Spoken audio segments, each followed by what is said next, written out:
I bet I can make you yawn in the next 5 seconds. Ready? Did you feel it?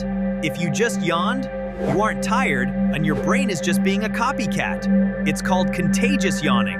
Your brain is packed with mirror neurons.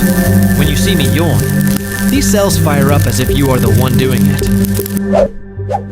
But here is the crazy part. Scientists believe catching a yawn is actually a sign of deep empathy. So, did you pass the empathy test? Drop a yawning emoji in the comments if I got you, or let me know if you survived. Because